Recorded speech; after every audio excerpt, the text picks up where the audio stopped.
Person one loves person two. Guess what? Shenanigans ensue. Person one hates person two. Guess what? Still shenanigans ensue. Person one fake dates person two. Guess what? You guessed it. Shenanigans ensue. Co-host one reports to co-host two. What's the name of the show? Shenanigans ensue. Yeah. Hello, I'm Jasmin. And I'm Jane, and welcome to Shenanigans Ensue, A podcast where, do you believe in love at first sight? Me neither. Each episode we'll watch a rom-com and discuss its merits as a member of the rom-com genre. We'll cover well-worn classics, hidden gems, and everything in between. We'll give you our unsolicited opinion on every trope, caper, and flim-flam the film used or maybe abused. And of course, the Shenanigans! So this is Jasmine's birthday episode. Yay! Happy birthday, Jasmine! Yay! Thank you. Happy birthday, future me, because we're recording early. Yes, let's just pretend. Suspension of Okay. disbelief. Happy birthday to me. This is 2 days after your birthday. You're 1 year older. So when I suggested that she pick the movie for this episode, she decided to kick off the holiday season with A Castle for Christmas. Yes. Okay, so full disclosure, we definitely watched this movie last Christmas season, which is kind of part of the inspiration for even starting this podcast. We loved this movie so much. So we spoke a bit when we were promoting the podcast about how this came as a bit of a running joke between Jasmine and I watching movies during quarantine. I did a cheesy Christmas movie countdown last year, 10 Christmas rom-coms in 10 days, and did like a little bit with it. And Jasmine watched, I think you watched like half of them. Well, you started and then you were telling me about it, and I was so jealous that I was like, well, I want to watch movies with you. So Jasmine watched quite a few of these cheesy Christmas movies with me, and I would write like a little bit of a synopsis and some of my observations, but it's all Instagram stories, so it's not a long medium by any means. And one of my friends, shout out to Ashlyn, she suggested that I write a blog about this, but then I spoke to Jasmine and I was like, you know how we keep joking about starting a podcast? What if this is the podcast? Yeah. So big thanks to Ashlyn, big thanks to A Castle for Christmas, because this is kind of part of our origin story. It is. Yay! Yay! So this movie will always have a special place in our hearts. Seriously, we had to tell you all about it because this is really why we're here, this movie. Yes? Oh my gosh. I guess, should we get into that plot synopsis? Yes, let's do it. Okay.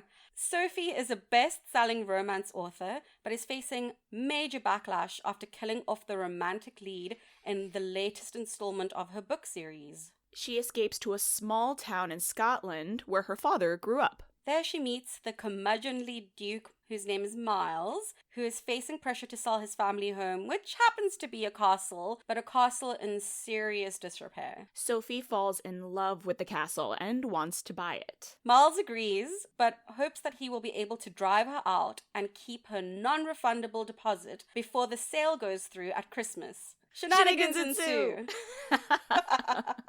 Okay. So, like, as far as plots go, this movie and why we love it and it's such a delight is it hits so many tropes. It is so predictable in the best way. It is chock-a-block full of shenanigans and tropes, and as you said, predictable in the best way. Like, it's so satisfyingly predictable. It really is. It's every moment of predictability is a comfort because it's done very well. Yes. It's very fun. It is. It's done so well. We were talking quite a bit about how some of this dialogue in the hands of other actors might not be so successful because a lot of it is, one, extremely cheesy, and two, depends on the timing of your scene partner. Oh, yeah. So you have the setup and your partner has to finish it off, and the back and forth, you need to get that timing. That volley. So right for it to be funny and not read off or flat. It has to bounce back like a tennis ball. Bounce back like a tennis ball. Was that intentional? Yeah, I did that on purpose. Oh, okay. Because you slipped it in so gently. Oh, because the volley, it's got to be like a tennis volley. It must go back and forth. Comedy is very delicate that way. And you know, at times, like, it's Brooke Shields. We know she's hamming it up. Mhm. We know she's being overly saccharine. But it's still really fun. It's so much fun.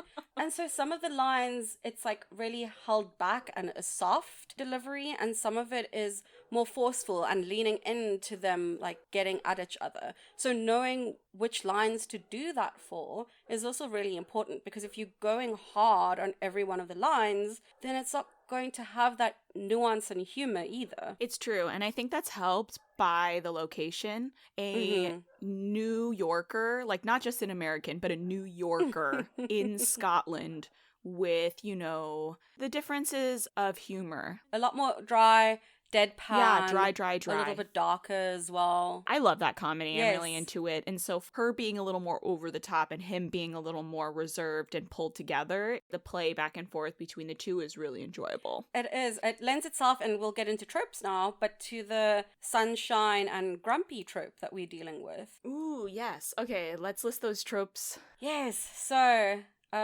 we have enemies to lovers, grumpy and sunshine, running away to escape a scandal, mistaken identity, forcing a grump to sing and or dance, a dog changing alliances.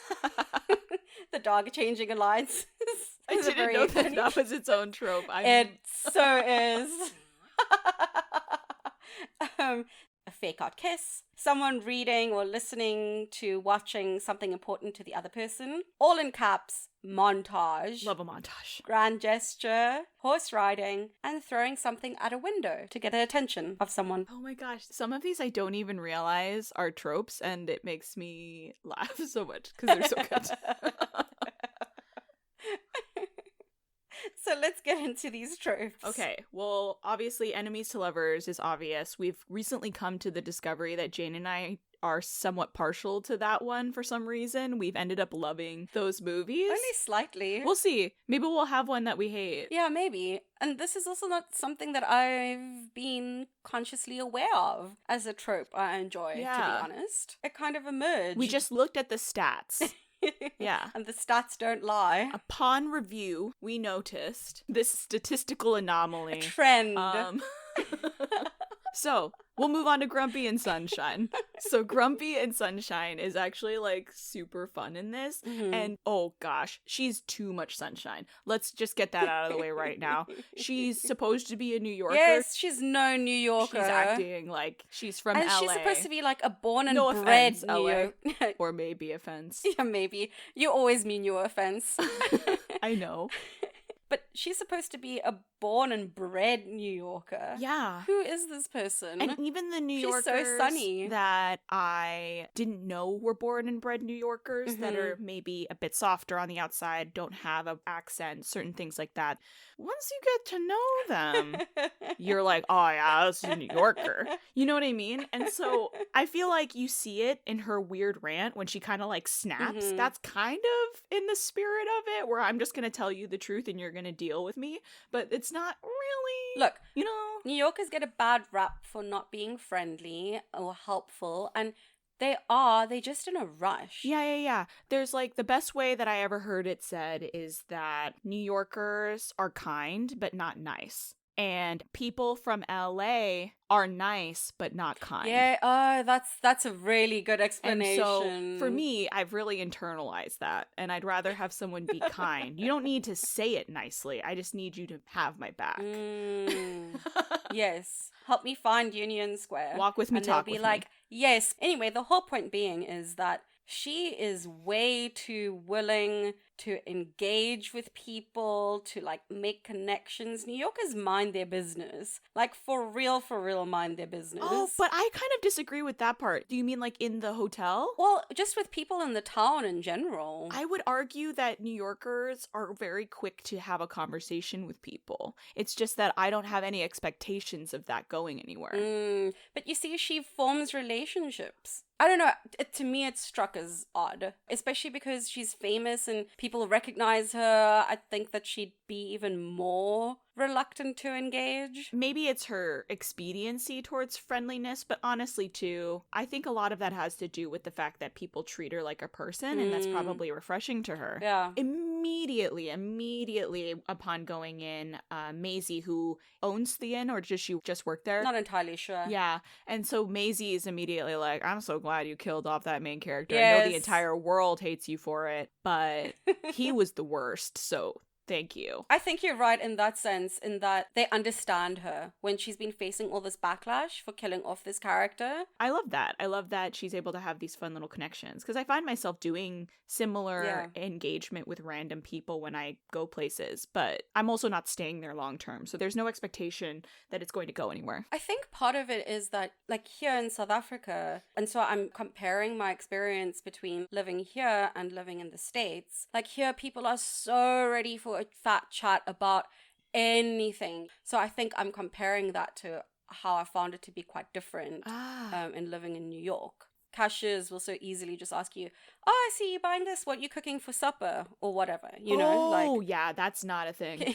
Yeah, you see. So you'll be looking at something and someone will come and they can see you struggling to decide between two colors of a t-shirt.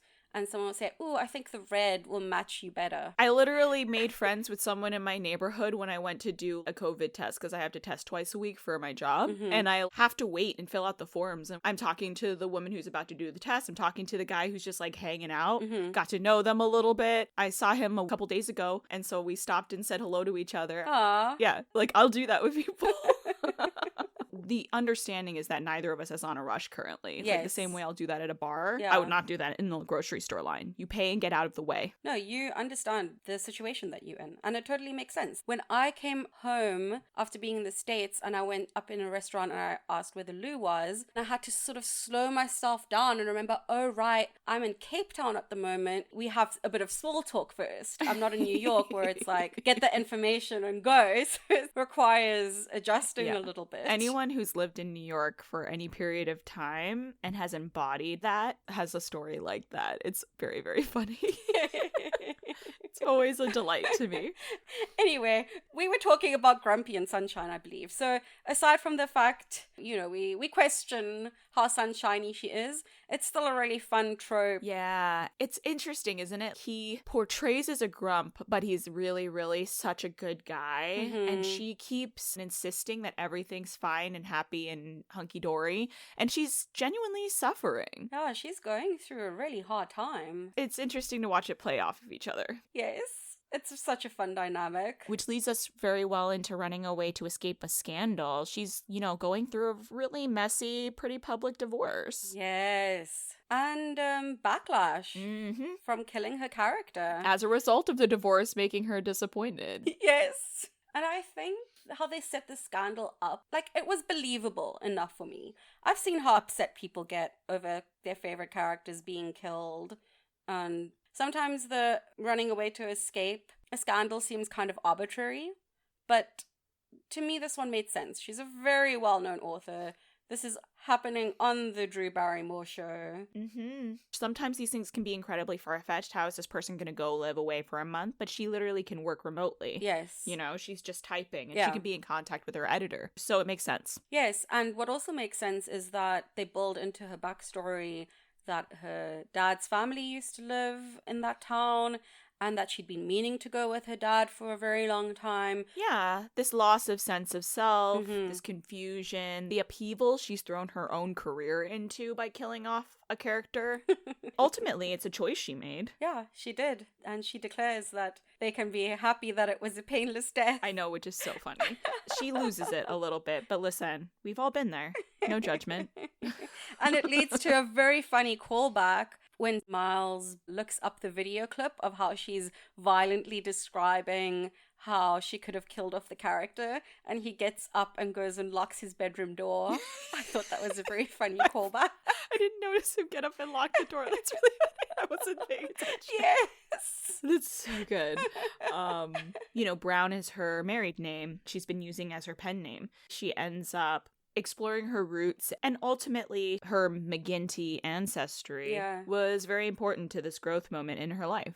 Yes, and she changes her surname back. Yeah, it's very nice. Very nice. And then we have Mistaken Identity. Classic.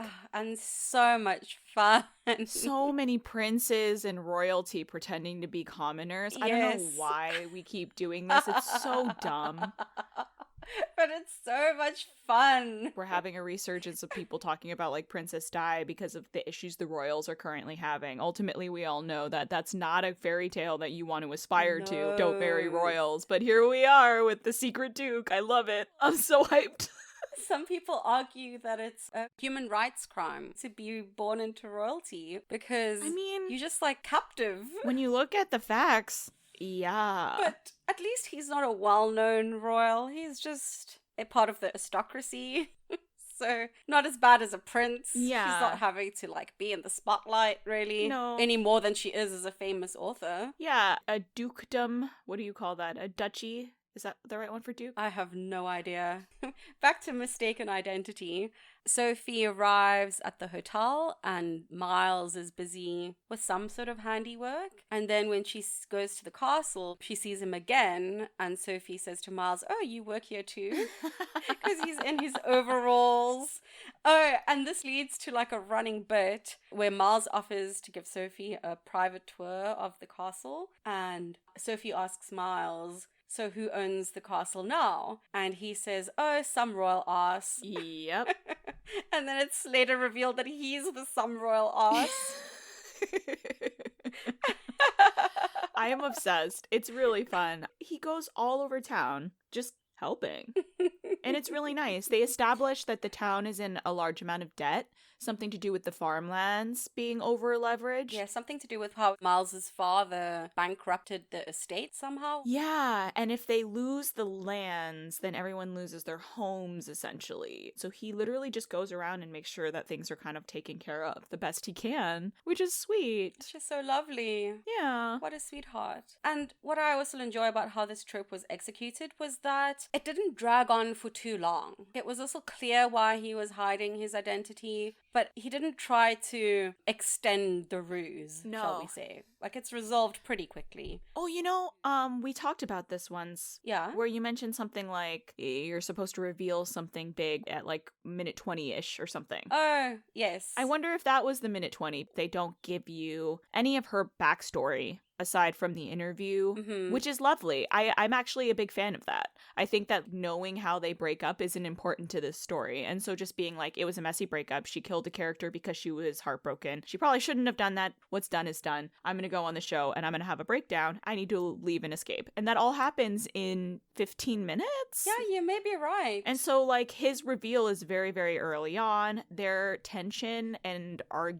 argumentative back and forth happens very, very early on, but it's not like we spend this entire movie hating the idea of them being together and somehow they're pigeonholed together. Yes. They were just misunderstanding one another. And the circumstances in which they meet cause the antagonism because they're vibing very early on. So if the two of them had just like met at the bar at the hotel, it would have been a done deal. We wouldn't have had a movie. Nope. And we should just talk about the dog now. That dog is an agent for chaos in this movie, and I love it. This dog, throughout the movie, is like a canary in that it's a constant indicator of where their relationship is currently. Oh, really? I hadn't noticed that. Well, just that, like, the dog just keeps meddling until they're kind of friendly and then chooses her side so that the guy will stop being awful to her. And then eventually he's back to both of them. Everything's fine. We're good. Like, this dog... The dog was doing the most. The dog is doing the most, even from like literally pushing her in. Oh, yes, you're right. The meet cute, it's a very classic. Dog runs up, jumps up and smacks her,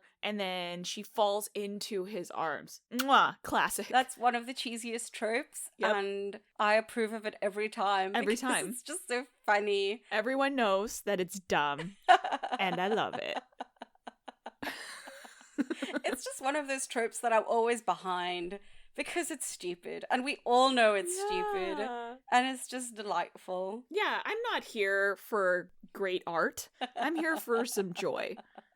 Yeah, and after Hamish knocks her directly into the arms of Miles, Hamish is so fond of Sophie, even though what Miles says is, usually you don't take to strangers. And then the Duke says to Sophie, "What is this? Have you meat in your pocket?" And something about that sentence just really kills me. I really love it so much. It makes me laugh.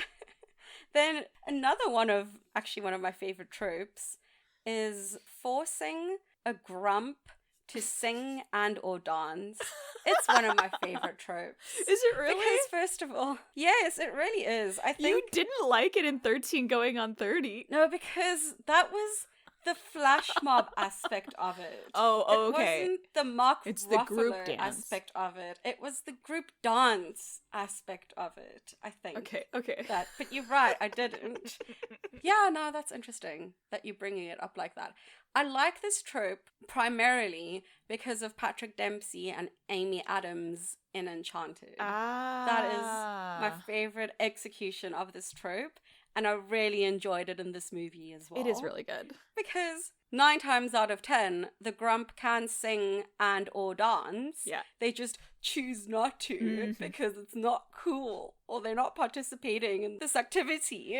And so I'm like, have some joy in your life. Yeah, we're not doing this to be good. No, or to look cool. We're doing this for fun. Yeah, and it goes even a step further where one of the big takeaways for the entire town is that he promises to always have a Christmas Eve ball at the castle Yes. for the entire town. Oh, It's so nice. it's so wholesome. I would love to attend that Christmas Eve dance, So good. which is also like, under no circumstances would I ever want to live in the 1950s. Same. Because I think at the moment is the best time to be alive as a woman of color. But something that I do miss from that bygone era is going to a party and everyone knows how to dance. Yeah, that's literally the only thing I'm nostalgic for when I think to older times. The only thing. I feel that way about like the 20s. I'll feel that way about when I watch like Bridgerton with their like gavottes and Yes. things. Yeah, that kind of stuff. I'm like, oh, And maybe some of the fashion. oh yeah, I want a big dress. I'd love a hat and a fan and a big dress. But chamber pots, no. thank you. Not being able to have education, No, thank no you. thank you. Modern medicine, No, thank you.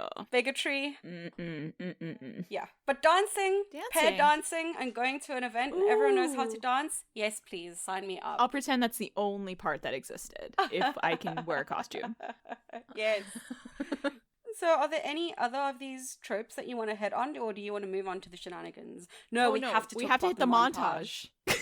Yeah. No, I just saw it. I just saw big in caps. Montage. We'll get to the others, or the others are as important, but we have to do montage. Okay, first, really quick, everyone should know we love a montage. The more montages, the better. Pack them in. Yeah, I mean, Pretty Woman was saved from a fail almost primarily because of the 3 excellent montages. 3 montages. 3. And all delightful. And this one, just to have one single montage that is better than all 3 of those montages. Oh my goodness. It is a Christmas montage. It is a falling in love montage. It is a single day out and about in nice surroundings montage. And it's all soft focus. Soft focus. Soft focus. Unnecessary montage. Unnecessary. Soft focus. It's so good. Soft focus. That concludes the ASMR portion. I can't. I'm dead. It's like my favorite. It's so funny. I don't know why they did that. And it's so unnecessary because we already have him reading one of her books, which hits on a trope that we didn't get into too much because Yeah. that trope was interrupted by this soft focus montage. Okay, because like Brooke Shields looks incredible in soft focus, so I love that for her. But like, it's so weird. I think the way it was like interspersed as well, the montage, just why was it there? But it also brought us so much joy, so I'm not really complaining that it's there. It was very unnecessary, but also now I'm kind of like, why aren't they all soft focus? That's what I was going to ask If as you're well. falling in love, then the montage must be in soft focus. Also, in movie time, we've seen this like 5 to 10 minutes ago, so it just made it even stranger Yeah. to first of all watch it in montage and watch it in soft focus montage. It was literally like that day. Yes. Yes, you're right. Some of it was literally that day. They've just gone on their walkabout of the grounds. They've literally just done So this. funny. I think we're going to wrap with the tropes because some of the ones that we've missed we'll deal with in some of the shenanigans. So onto the shenanigans. Shenanigans. Shenanigans. Shenanigan 1 for me. The Drew Barrymore show. Oh my word. That was so great. Because Brooke Shields is an executive producer on this movie. She and Drew Barrymore must be tight. That's great. She's incredible. She's just acting like she's on her show. I bet she just treated it like a day on the set. Yes. She's not acting at all. She's just being Drew, and I just can't. It's so good. So good. And it's such a good setup as well. Mm-hmm. It gives us all the important information in 3 minutes or less. Yes. And it's like how she's driven even further to run away. By she, I mean Sophie. Because even Drew Barrymore turns on her. Mm-hmm. Even Drew Barrymore is like, so I don't usually do this. I usually try to be diplomatic. But how could you do this to us? How could you kill off this guy? Yeah, she's upset. And like, well, that was a lot. We'll be Mhm. back after this break. And like literally throws her under the bus. So funny. One of my first shenanigans was that Sophie goes to Scotland to escape the scandal and is almost instantly recognized by so many people. Yeah, she thought she was like getting away. Yeah. How long have you been writing for? They have books in Scotland. Although, to be fair, she goes to a small town. Right. And it works out in her favor because no one she encounters there who knows her and is a fan of hers is upset at her. It's kind of silly too because people don't actually recognize authors. Like, let's be honest. No, they really don't. Yeah, like I know what Stephen King looks like, I think, but I don't know that I know. You know what I mean? I wouldn't be able to pick him Yes, out. you know, but you don't. If he walked past me on the street, I would have no idea. Like, I know what his black and white headshot looks like. Exactly. And if I saw the back of a book, I'd be like, oh, that person's reading a Stephen King book. But if he walked by me in real life, I'd be like, oh, it's an old guy. You know what I mean? Like, I don't... Yes. I just find it a little unrealistic. There are also so many authors I love their books, but I don't even know what they look like based on their headshot. Yeah. Because some of them don't even put it at the back of their books. Like, there's a fantasy author that I've been reading a ton the last, like, 2 years. But if you showed me his headshot and the headshots of, like, 4 other guys that are similar in type at all, I I wouldn't would be able to pick them out. 50-50. Like, I don't think I could do it.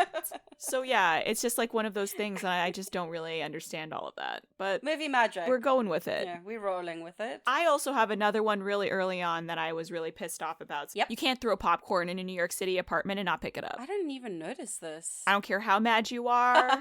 She's looking at the pictures on the wall, her like pictures of her marriage and her life. Things are falling apart. She's upset. She's eating her popcorn after the Drew Barrymore meltdown. And then she throws popcorn at the pictures and then just like walks away. I noticed this the first time and I was mad about it the first time watching this movie. I was mad about it again. She doesn't have like a live-in housekeeper. You know what I mean? Like there's no one there. Pick that up. Jasmin explained to... Oh no, wait, are you talking about in New York specifically or just in general? In New York specifically, think of the pests. Yes. You can't do that. Yeah. I'm not the tidiest person in the world. I can be really bad about clothes being on the ground and things like that. But food? Absolutely not. No.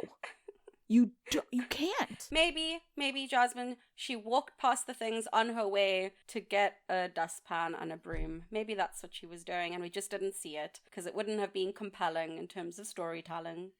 Okay. You sound not convinced at all. Because I'm not. But but I love and respect you. Maybe she did it. I'm gonna go with it. Nah, you don't have to. I'll tell myself that story. These two are kind of linked when Sophie first has the tour with Miles and she sneaks off to find the carving of her father's name. In the door, yeah. Yeah, on the door. And then Miles catches her, and that sort of leads to the start of their antagonism. And then when Sophie decides to buy the castle, then Miles gives her what he calls the official tour, but shows Sophie everything that's wrong with the castle, how it's dilapidated, how the wiring's not working, how So many problems. some of the rooms aren't heated, just so many problems. Yeah, the official tour to scare her off. It's very good. Yes. And at the end, he says, "Here's the key to my castle," and hands her a real old, big, A literal skeleton key. That was very funny. Even the premise of all of that is such a shenanigan. Yes. The idea that you will inherit this grand castle or manor, but the stipulation is you must sleep in it and make it through till morning, or like other things like that. It's just such a corny thing to do, and I love it. And then tied into that, well, this is kind of a shenanigan and a trope, but all the ways that he tries to drive her out and make her miserable, those are so predictable, Yeah. but so enjoyable to watch play out. Making up fake deaths in rooms, showing the leakiness. The heating is bad. Putting her in the worst room. It's so ridiculous. Also, why does she let him do that? She could just be like, I am promising to stay in the castle. I'll go sleep in the other room. Yeah, I think he puts her off by saying that one of the dukes died in the bed in that other room. But then she spends enough time in the library and reads through enough stuff that she quickly realizes that he lied. True. Whenever she figured out the lie, why'd she continue I to don't stay know. in there? I don't know either. It's such a silly thing. Shenanigans. Yeah, maybe at that point was when the knitting group Oh, had made yeah, it that's cozy cute. already, so... Which leads us to the knitting group. The knitting group. I want to be a part of that knitting group. I want to be a part of that knitting group. I love knitting. I just went to the Sheep and Wool Festival. Aw. I love knitting. And you're so good at it too. Like, Jasmin can make all sorts of things. Thank you. What I can make... That's very generous. It's not. It's true. You'll have to post some of your creations. I can knit in the sense that I can make a square. A square is just a very short scarf. You're basically there. I'm almost there. Yeah. I feel like if they could teach Sophie how to knit, they would also take me in and teach me how to knit properly. Yeah, and I like being able to make things for people. Yes. I want a knitting group. You could totally start one. I'm sure you'd have takers. That's going to be on my list. And I noticed the second time around the influence that they put throughout the town. When she gets out of the cab upon getting to the front of that hotel or inn, the light posts have things knit and wrapped around them. Oh, isn't that lovely? Yeah, they incorporated the knitting group stuff into the town from the very beginning before you've even met them. Oh, and then it's explained later when Sophie comes into town and they're putting some knitting over, I think it's a telephone booth, and they said it's knitting graffiti or something. Yeah. Oh, right. They called it graffiti. That was so cute. There was another name for it as well, but I didn't write it down. I guess also, too, we kind of moved past it already, but I want to know who wrote this film script, because the amount of things where I'm like, I think that that's not at all how Scotland is, and Americans just think everything cliche is real. But I loved it. The fact that she gets in a cab and she can't understand a word of what the cabbie is saying.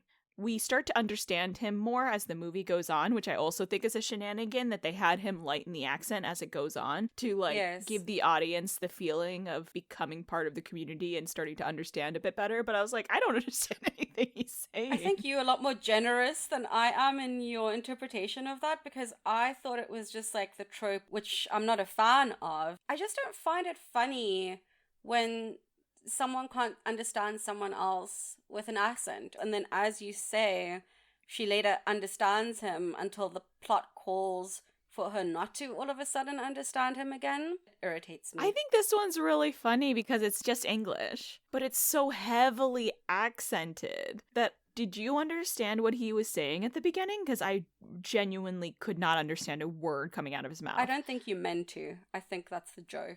It's also just the cabbie that has a thick accent. Everyone else doesn't. So, like, I think that's supposed to be the joke. Is it though, or is it a regional thing? Because some people will say that other English accents, like an RP, is maybe easier to understand than some would joke a Newcastle. Sure, but if it's a regional thing, they're all living in a very tiny town. But he doesn't have to be from there. Yeah, that's also true. Anyone who knows any Scottish folks better than us, or if any Scottish folks listen, do it be like that sometimes?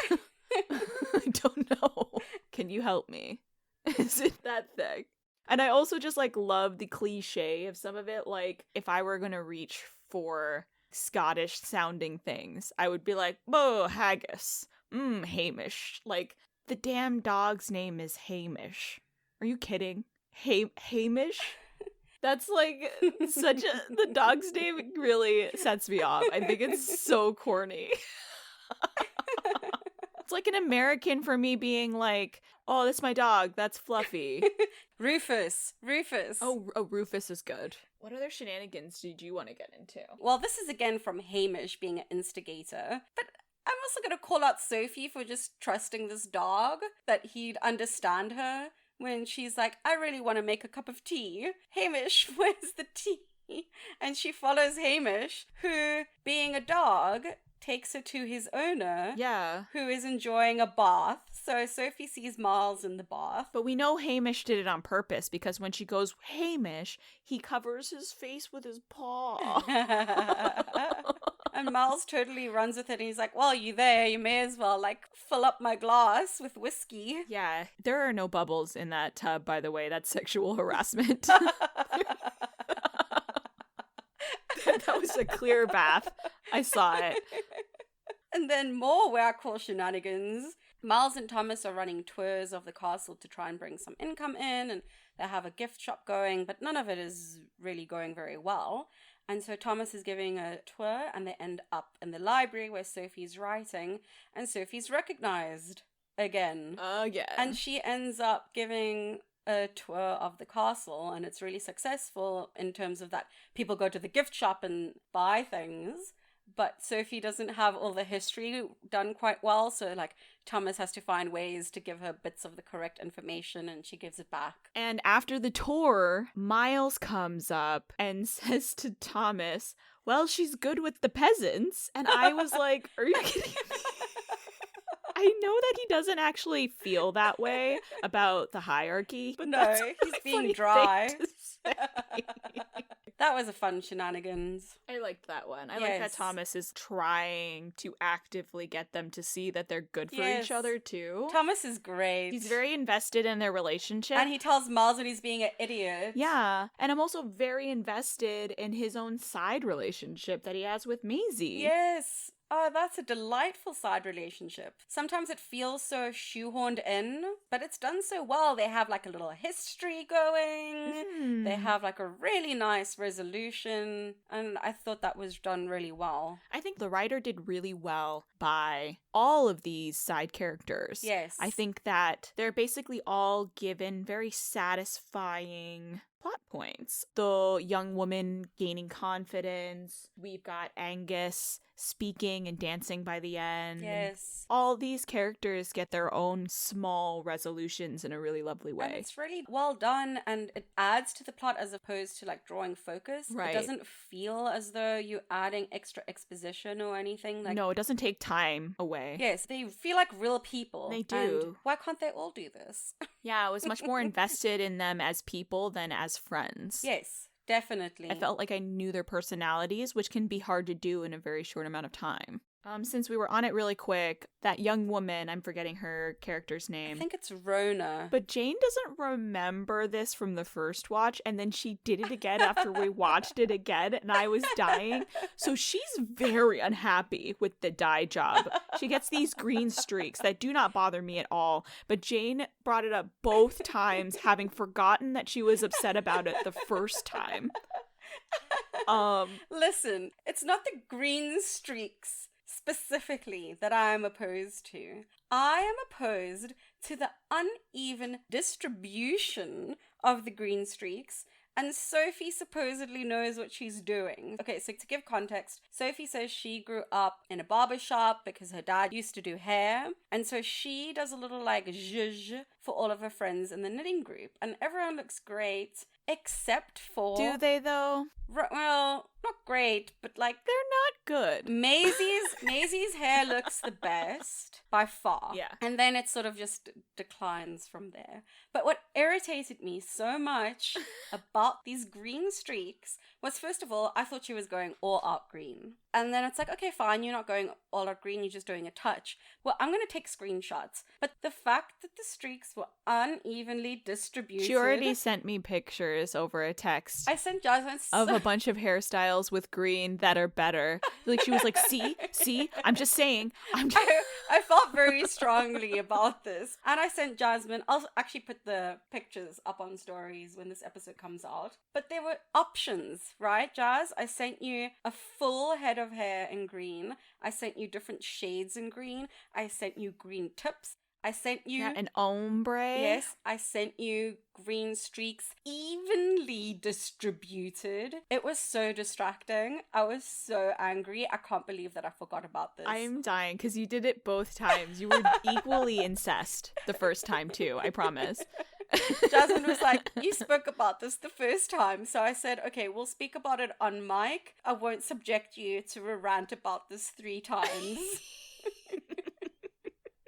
I'm not mad about the rant. I think it's really funny. I feel like you were so angry, you blacked it out of your memory. You were just like, nope. I must have done. We will be very consistent in the inconsistency of what bugs us. Like hair and food. AKA Jasmin and soy sauce and always be my maybe. Oh, one more shenanigan is, can we talk about this soundtrack that is doing the most? Yes. It is so on the nose. To give you a couple of examples, when Sophie and Miles get into the fight and Sophie leaves, the song that plays immediately after is something to the effect of, I can't wait until Christmas. And this is happening on Christmas Eve day.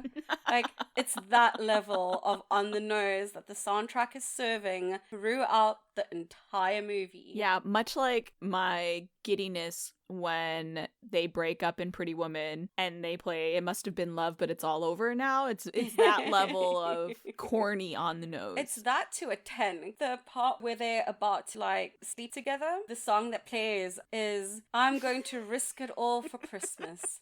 That's a literal lyric in the song that plays as this is happening. Made for TV Hallmark movie was this song commissioned for? I can't.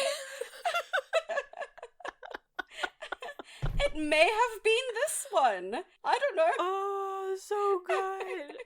The first time I noticed it, I was like, ooh, that's on the nose. And then it stopped being, ooh, that's on the nose, to me enjoying what song lyric is going to directly correspond with the emotional world that's happening right now.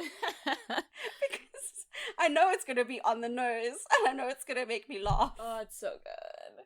I guess the last shenanigan that I would want to talk about is basically the whole last 20 minutes or so. There's so many little things that have to happen for all of this to go on. They've had an unnecessary fight that was out of left field and so unnecessary. Yes. She's decided she's going to leave a day early from the contract finishing. She's booked her flight on Christmas and she's gonna miss the party and everyone is begging her not to go and she's found a perfect dress and she's not gonna wear it, but he sends it to her to take with. And like she's gone to the airport, except they get only partway through town and the car inexplicably doesn't work tonight and they have to walk back to the inn and I guess I'll go to the party. But before she can even bother, she goes back into the room. He's at the window. He's throwing snowballs. One hits her in the face. They get on horses. Randomly He's brought horses. Horses. And she gets in her ball gown on a horse. And they gallop through the snow to the party where everyone is having a delightful time. We listen to all this music and everyone gets a beautiful sentimental moment. And we all confess love to one another. And I just can't. This whole end. Oh, and then there's the daughter reveal as well, which like, I didn't really feel, that wasn't entirely necessary either. It was very sweet. She wasn't supposed to be here. She's supposed to be at her. She doesn't even go here. She doesn't even go here. At Dad's wedding. She's supposed to be at her dad's wedding. She is. I can't believe you just dropped. You don't even go here. I had to. Never a more opportune moment, so thank you. Although with that, I did enjoy that he throws snowballs, and then when she opens the window, one hits her in the face. Yep. And then Sophie throws a snowball at Miles while he's on horseback later on as well. So it was very funny. It's really cute. But yeah, you're right. The last 20 minutes was doing the most. Doing the most. At one point, Thomas decides to have a heart-to-heart with his friend. This is so over the top, you guys. Castles are meant to have walls around them. People aren't. Shut up. Oh, but he delivered it with all sincerity. Oh, he really did. Bless that actor. He's saying, she's good for you. Look how happy you are. She's good for the castle. Look at the people she's bringing. And now to just have that line, just in case there's anyone out there who didn't get it. Yeah, in case you missed all the parts where he's not letting people in because he was hurt by his ex-wife. And his father. Let me just let you know. Bravo, Lee Ross. Yeah. Bravo, because you delivered that with such sincerity. And before I forget, before we move on completely, something that bothered me the first time, and it bothered me again, and I looked it up at the beginning. The reason why she's able to sneak off is because somebody is there to talk about renting the castle for a wedding. And then later on, we see that there's 2 guests in the hotel, sometime in the middle, maybe even a little closer to 2/3 through. Oh, yes, those people. There's a random couple that have a scene. So they come in and they're like, oh, we want to stay at the inn. And Maisie says, we only have one room left. It's the wedding suite. And the couple says, that'll be fine. And so in my head, I had put together, oh, this is Sophie's husband has actually rented the castle for the wedding. They're going to have the wedding at the castle. That would have been a plot twist. They're going into the wedding suite and she hasn't seen them yet. Like, I had put together this whole subplot. None of it ends up happening. And I still just couldn't for the life of me understand why they bothered to put those 2 characters in the movie. They don't make any sense. Yes. Was it a plot that got cut? Because that scene serves absolutely no purpose. Right. It serves no purpose. People don't come back. It's not a joke that's landing. That's why it was bothering me so much. Nothing. So I looked it up. It's literally that parts of the Princess Switch 3 were filmed at another stately house on the same estate as the castle used for the Castle Dun Dunbar. What? So the 2 films were possibly filming simultaneously on the same estate, although in different spaces. Right. And so they took the opportunity to take those 2 characters from the Princess Switch 3 and have them be in a crossover moment. It was a cameo. Oh, it was a crossover episode cameo. That's amazing. I'm so glad that you kept this under wraps. This is amazing. And it bothered me so much I had to look it up. So that's what it was. I'm glad you looked it up. Is there a wedding in the Princess Switch 3? I don't know. I thought it was really cute. Listen, the Princess Switch 3 I did as part of my cheesy Christmas countdown. But the 3rd movie, I couldn't. I was so bored. So I don't remember those characters either. I don't know. But thank you for looking that up. It was really bothering me. Needed to know. I really hated that cameo without the context. Yes. All right. And so that brings us to Fun Fab Fail. We discussed this ahead of time and we came to a very interesting conclusion for this one. Yes, we did. Basically, we both agree that during the very first watch through, this was an automatic fab. Hitting all the tropes like champions, masterfully weaving these little story elements. Dialogue snappy. Yeah, all of it. It is a quintessential rom-com. Fantastic. And then watching it the second time, we felt that it was almost an inverse of Always Be My Maybe, in that we actually liked it less the second time. You start to realize some of the gaps in the writing. You start to realize some of the plot holes a lot more on the second watch through. Yeah, you do. And that's not to say it detracts from how we feel about watching the movie. We had a wonderful time watching the movie, but I don't think we can, in good conscience, give it a fab. Yeah. I think it is a very strong fun. On the high end of fun. Yeah, I feel like it is a strong fun. And it will definitely go into my Christmas movie rotation. I won't watch it this year again, but next year? Yeah. In 2 years? Probably. Yeah, same. Definitely recommend. Okay. That means that we're at our favorite part. Yes, we are. Yay. Yay. Give me the cheese, please. You were so excited. You barely got it out. Give me the cheese, please. Give me the Please give cheese, me the please. cheese. I would love some cheese, please. We want the cheese. Okay. 3, 2, 1. Wisconsin cheese sharp fondue. cheddar. Oh. I like this. I don't remember who went first last time. I really don't remember either. I can go first this time. Or you go. Okay. I went with Wisconsin sharp cheddar. I did this because if you speak to an American from an American perspective, that's kind of the cheesiest cheese. Oh, interesting. I was waffling between picking something a little more international because of the international nature of the film, but ultimately I was like, this is made for Netflix. I think it probably has an American writer. She's from New York. So I just went with a quintessential American cheese. When I think of a piece of cheese, it's probably a sharp cheddar, and it's probably a Wisconsin sharp cheddar since that's where our best come from. So that's kind of all I was getting at with that. I love it. It's the cheesiest cheese. Oh, you're making it sound so delicious. I want a piece of that cheese now. It really is. And at the end of the day, you know, like there's nothing fancy about it. A brick of Wisconsin sharp cheddar is a must-have